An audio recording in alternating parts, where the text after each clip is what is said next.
hills of New Guinea,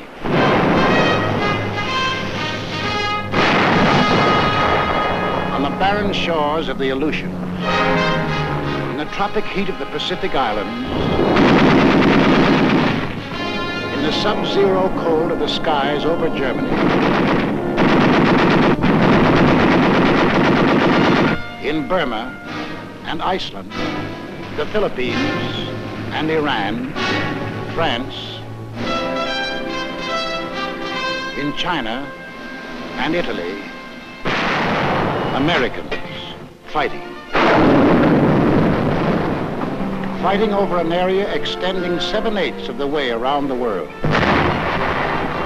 Men from the green hills of New England, the sun-baked plains of the Middle West, the cotton fields of the South, the close-packed streets of Manhattan, Chicago, the teeming factories of Detroit, Los Angeles, the endless stretching distances of the Southwest, men from the hills and from the plains, from the villages and from the cities, bookkeepers, soda jerks, mechanics, college students, rich man, poor man, beggar man, thief, doctor, lawyer, merchant, chief, now veteran fighting men.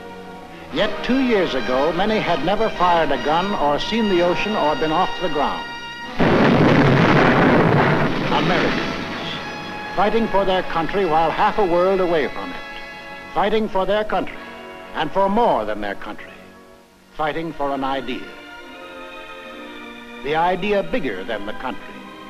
Without the idea, the country might have remained only a wilderness. Without the country, the idea might have remained only a dream.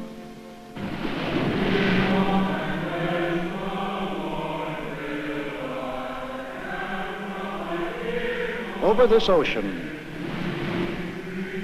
1607, Jamestown. 1620, Plymouth Rock. Here was America, the sea, the sky, the virgin continent. We came in search of freedom, facing unknown dangers rather than bend the knee or bow to tyranny. Out of the native oak and pine, we built a house, a church, a watchtower. We cleared a field, and there grew up a colony of free citizens. We carved new states out of the green wilderness: Virginia, Massachusetts, Rhode Island, Carolina. Then came the first test in the defense of that liberty. 1775, Lexington. Our leaders spoke our deepest needs. Colonists are by the law of nature free-born, as indeed all men are. It is the right of the people to alter or abolish it, and to institute new government. These are the times that try men's souls. But as for me, give me liberty, or give me death. In the midst of battle, it happened. The idea grew. The idea took form. Something new was expressed by men, a new and revolutionary doctrine, the greatest creative force in human relations. All men are created equal. All men are entitled to the blessings of life, liberty, and the pursuit of happiness. That's the goal we set for ourselves. Defeat meant hanging. Victory meant a world in which Americans rule themselves. 1777, Valley Forge. We fought and froze, suffered and died.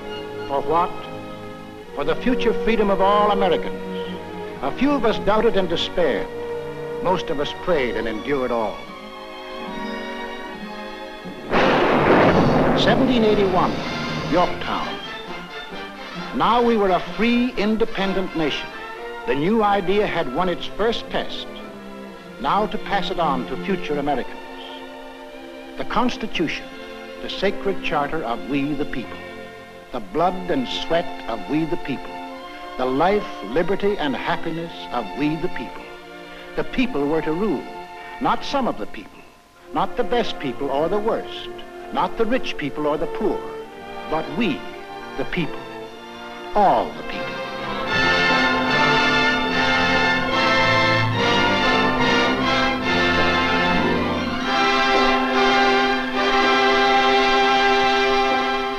In this brotherhood, America was born. One nation, indivisible, with liberty and justice for all. We began as 13 states along the Atlantic seaboard.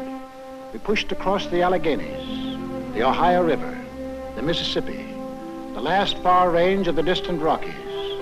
We carried freedom with us. No aristocratic classes here, no kings, no nobles or princes, no state church, no courts, no parasites, no divine right of man to rule man. Here, humanity was making a clean, fresh start from scratch. Behind us, we left new states, chips off the old blocks welded together by freedom.